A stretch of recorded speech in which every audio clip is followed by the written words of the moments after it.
जय श्री कृष्ण दोस्तों, कैसे हैं आप सभी। मैं आपका दोस्त शुभम सिंह। आप आज आप सभी के बीच एक और छोटी सी कविता लेकर आया हूँ। गौर फरमाइएगा कि काल के प्रवास तक श्वास दे दो उन्मुक्त सी।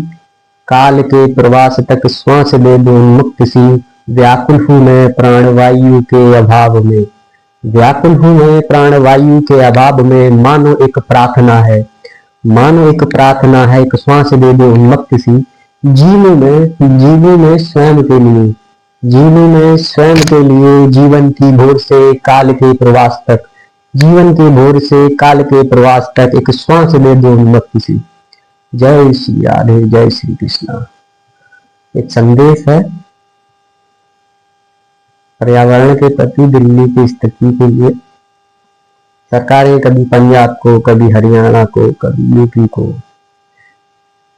कभी हमें इसके लिए आरोपित करती रहेंगी। हमें जागना होगा, आपको जागना होगा और इस मुद्दे को सत्ता की कुर्सी के लिए चुनौती देनी होगी। तब जाकर सरकारों के कानों की जो ढिल्लियां हैं वो खुलकर बाहर आएंगी।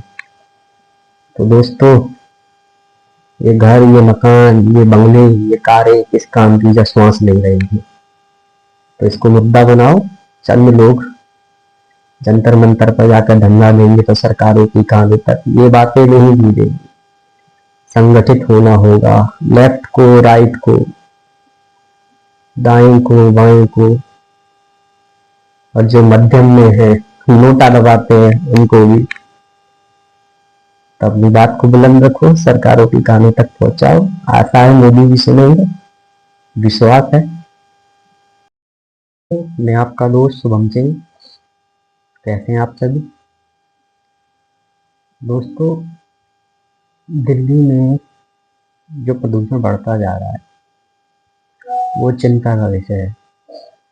सरकारें इस विषय पर सिर्फ बयानबाजी तो करती हैं, पर इस पर कोई विशेष कार्य नहीं करती।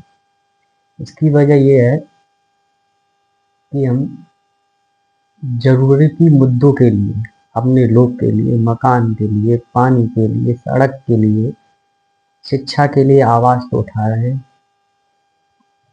पर इन सब का क्या होगा जब हमारी प्राणवायु नहीं रहेगी।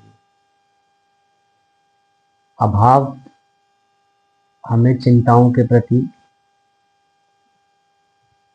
प्रेरित करता है। इस विषय पर अब कुछ लोग जाग तो रहे हैं, प्रदर्शन भी कर रहे हैं, पर चंद लोगों के प्रदर्शन करने से सरकारों के कानों तक आवाज नहीं पहुंचेगी। अगर हमें आपको प्राणवायु के लिए मुद्दा बनाना है तो मिलकर अपनी आवाज को बुलंद करना पड़ेगा तथा सरकार के कानों तक हमारी बातें गूंजनी चाहिए। जब तक चुनावों में ये छोटे छोटे मुद्दे अपना असर नहीं डालेंगे, तब तक ये सरकारें बहरी बनकर बनी रहेंगी। जैसे कि यमुना की सफाई पिछली सरकार के लिए काल बन गई। इस सरकार ने कुछ भी करके, अब ये तो नहीं पता कि यमुना कितनी साफ हुई या नहीं हुई, पर प्राथमिक दृष्टिकोण से छठ पूजा के समय या जब भी विपक्ष मुद्दा उठाता है तो पहले से बेहतर स्थिति में हमें नजर आती है।